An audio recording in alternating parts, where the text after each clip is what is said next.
Il y a à peu près 5-6 jours, j'ai mis en ligne une vidéo sur état de santé et handicap.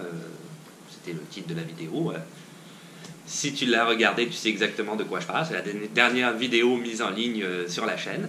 Dans cette vidéo-là, dans la première partie de la vidéo, je faisais référence, je parlais essentiellement au niveau de la procédure d'immigration et tous les problèmes que tu pouvais avoir vis-à-vis de certains types d'états de santé, mauvais états de santé entre guillemets, c'est un petit peu difficile à définir, et de types de handicap physique ou intellectuel desquels tu pouvais souffrir.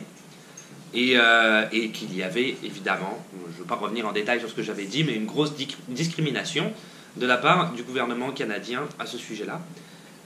Et le hasard fait bien les choses, hasard, coïncidence, je sais pas, mystère et boule de gomme. Mais ma conjointe a trouvé dans le journal en date du 17 avril 2018 le métro, je vais le montrer là, le métro, qui est évidemment, alors ici on le voit, il y a une case qui est évidemment distribuée dans le métro. C'est ça que je disais, ici il y a une case qui parle évidemment des... parce que c'est ça, c'est pour ça que je parle aujourd'hui de l'immigration. Et là c'est plus particulièrement d'ailleurs des réfugiés, je vais revenir là-dessus après. Mais il y a un article qui a été écrit en fait en date, donc la date que j'ai donnée, mardi 17 avril, Ottawa facilite l'immigration des handicapés, c'est comme ça qu'ils l'ont intitulé. Dans la vidéo que j'avais faite, j'avais parlé du ministre de l'immigration, de l'intégration et des réfugiés, M. Ahmed D. Hussein. Et il se trouve, j'en avais parlé quand même assez longuement, y compris dans la conclusion, où c'est ça, je disais que j'appuyais, ce qu'il voulait faire exactement pour réduire le nombre de gens qui sont refusés à cause de leur état de santé et de leur handicap. Et apparemment, il va y avoir des changements grâce à ce monsieur-là, à ce ministre-là. Là, je vais citer ce que lui, il a dit. Ces changements correspondent à ce que les Canadiens croient, soit que les personnes handicapées peuvent faire une contribution au Canada et que nous devons en faire plus pour soutenir leur participation à notre société. Donc, il réduit considérablement le nombre de personnes qui vont être refusées chaque année.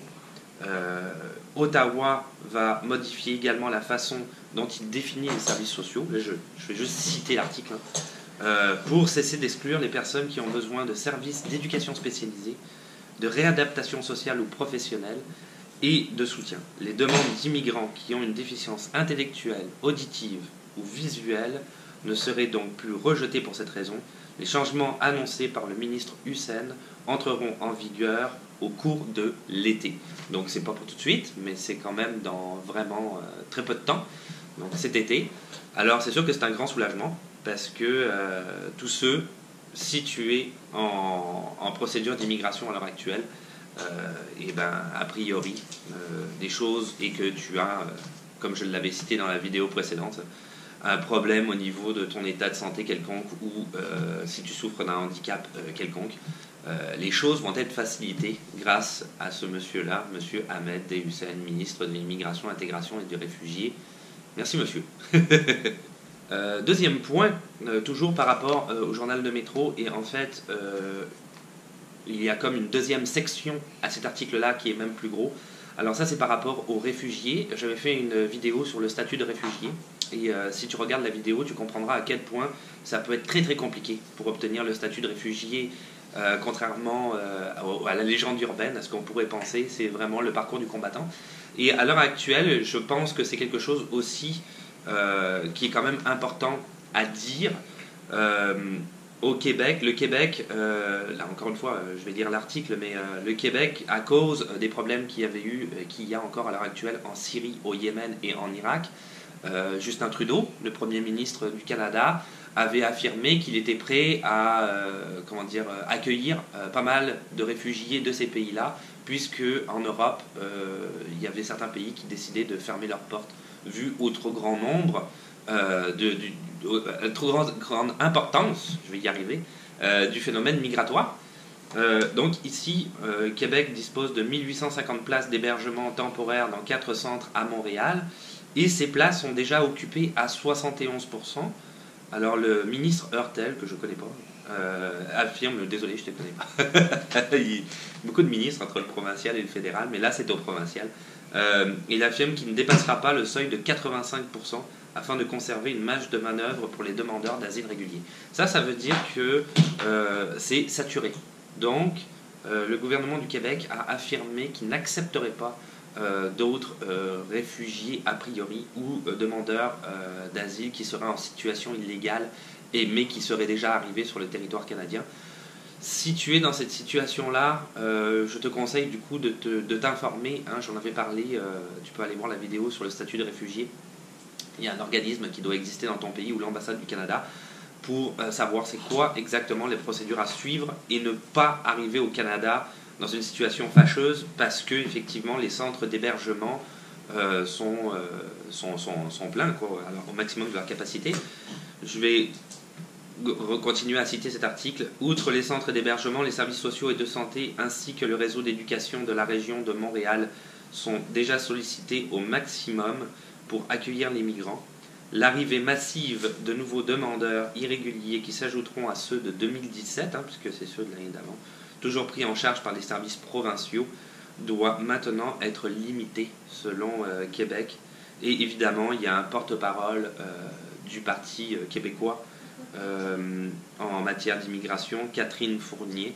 Salut Catherine Fournier.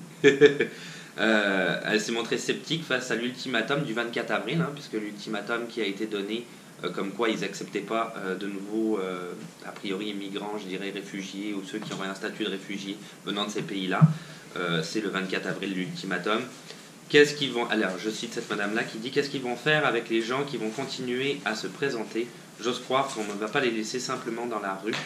On doute un peu du sérieux des menaces qui sont faites par le gouvernement du Québec. » C'est sûr que quand des gens arrivent dans le pays, ils n'ont absolument aucune ressource. Le Canada, comme je l'avais déjà dit dans la vidéo précédente et je pense dans plusieurs autres vidéos, c'est un pays qui est très très ouvert à toutes les cultures. C'est un pays très pacifique. Donc je les vois mal laisser les gens dehors, dans la rue, et pas s'occuper d'eux. C'est parce que ça ferait la une des journaux et c'est sûr que ça serait le scandale ici. Mais d'un autre côté...